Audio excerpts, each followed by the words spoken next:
You ever step into a place and feel the air shift, like your presence alone was a question nobody wanted to answer?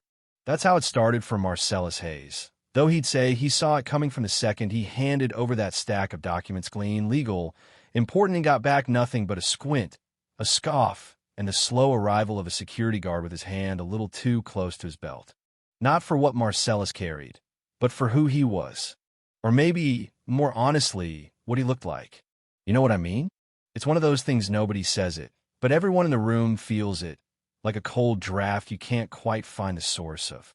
He didn't get asked why he was there. He got asked why someone like him thought he should be there. And he said nothing. Just stood, calm, patient, while they whispered, stalled, delayed watching him, thinking his silence meant weakness, his patience meant he'd break. What they never figured was that his quiet wasn't uncertainty. It was a storm, just waiting for the right moment. And trust me, their biggest mistake wasn't what they did, it was who they did it to. So here's how it went down. It's early, sky still painted that bruised gray after rain, and Marcellus is standing outside Delcroft Trust and Savings, straightening his collar, checking his shoes for puddle stains. He's got a briefcase in one hand, umbrella in the other, rain still dripping from the metal. Before going in, he takes a breath, eyes that cold glass building like he's about to step on stage at a place that doesn't want him in the cast. Inside, the lobby is so silent, you can't hear the smallest shift of someone's coat. Marble everywhere, steel and glass, stretching so high, almost makes you feel smaller just for walking in. At the far end, the teller row, brass dividers shining, counters behind glass, and Darlene Whitmore perched at her window like a queen behind a drawbridge sharp. Put together, not even trying to hide how she's sizing him up. He gives a nod, opens his briefcase, slides over a sealed envelope. She looks at him, at the envelope again. Doesn't greet him, just pumps hand sanitizer and waits like he's a test she'd rather not take. She flips through his paperwork, six-figure checks, a notarized letter, signatures real, and true in. You'd think that would be enough. But you'd be wrong. She dials an internal number, her voice flat, her eyes never leaving his hands, as if waiting for a mistake. Someone will be with you shortly. And then she walks off. Now time crawls. 10-15 minutes pass. Tellers glance his way and look down again. Customers move past, some whispering, some just pretending he's not even there. Finally, Leonard appears, assistant manager, navy blazer, that name tag shining like it means more than it does. He ushers Marcellus into a conference room barely bigger than a closet, all metal and cold air. The questioning starts. Can you explain this transaction? What's the business? Where's the ID? Marcellus lays it all out, calm, steady, like he's been here before. He knows the rules, knows the script, knows when to hand over extra documents. But the goalposts keep moving. Another form, another round of ID. Questions that go back years: college roommates, employment history, citizenship, foreign contacts. Each time, he delivers. Each time, he waits. Each time, the temperature in the room drops another degree. Days go by like this. Every time Marcellus comes back, the game resets. Darlene at her station, not speaking, just gesturing for security. The guard steps up, jacket too tight, eyes dead set on Marcellus' hands. Remove your coat. Open your briefcase. Empty your pockets.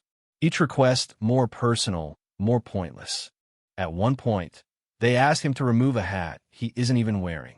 The whole lobby becomes a theater of suspicion, and he's a show everyone's pretending not to watch. Twist is, there's a young teller, new face, eyes meet Marcellus for half a second, and something flickers there, like he wants to say, I see what's happening, but he says nothing. Another teller, fingers hovering above her keyboard, just watches. Everyone's waiting for the moment that proves their doubt right, even if it never comes. Paperwork gets lost, not lost, just untracked, they say, handing him a blank set to fill out again. This time, they make him do it at a rickety stool in the corner, a guard posted at the door just in case. Marcellus' pen scratches, his hand cramps, the guard never blinks. 20 minutes, then 30, then 40 go by. Every minute is another small cut.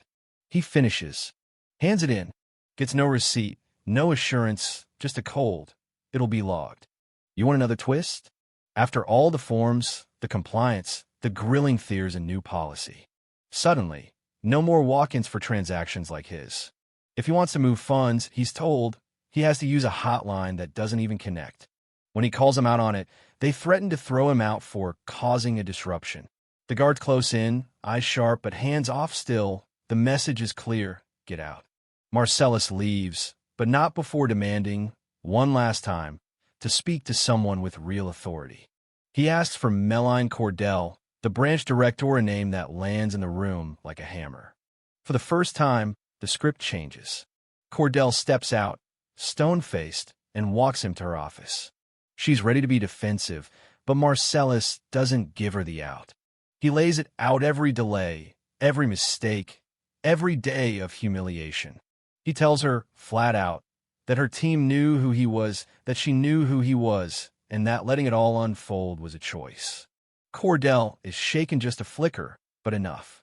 She admits to knowing, admits to waiting, tries to claim protocol, but Marcellus shuts her down. Protocol doesn't choose people, people choose protocol. He slides his business card across the desk. This time, her face changes. She realizes finally that she's not dealing with an ordinary client, but the trustee for a fund that controls major city contracts. That's when the real scrambling begins. By the next morning, the entire branch is in panic mode. Compliance teams swarm, documents are reviewed, emails flagged. Leonard is sidelined, questioned about procedural gaps. The higher-ups realize they're facing not just a lawsuit, but a public reckoning. And just like that, Delcroft's standing in the industry takes a nosedive. Sterling Commercial Holdings, the company Marcellus represents, bulls all business, and word spreads fast. A routine newswire drops the bomb quietly, but every bank in town feels the aftershocks. Audits begin. Staff get reshuffled. A new branch director is brought in, one with a history of fighting for justice, not just numbers.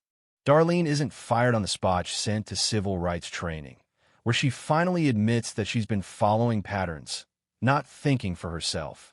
Leonard finds a new job, this time helping kids learn the value of a paycheck, maybe hoping to do it right this time. The bank brings in new policies, new people, but for Marcellus, it's too little, too late. He never returns to Delcroft. His name, though, becomes a quiet warning in financial circles, a reminder that silence and indifference can cost more than any check ever could. Months later, Marcellus gets an unsigned letter at his office. The writer had seen him waiting in that lobby, said nothing, did nothing. The letter ends, "We finally saw you. We see you now." He folds it up, puts it in a drawer. Doesn't frame it, doesn't show it to anyone. But he keeps it. So, here's the real question when you see something like this unfold.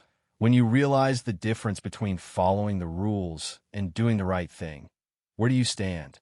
Where should the line be between protocol and decency? Let's talk about it.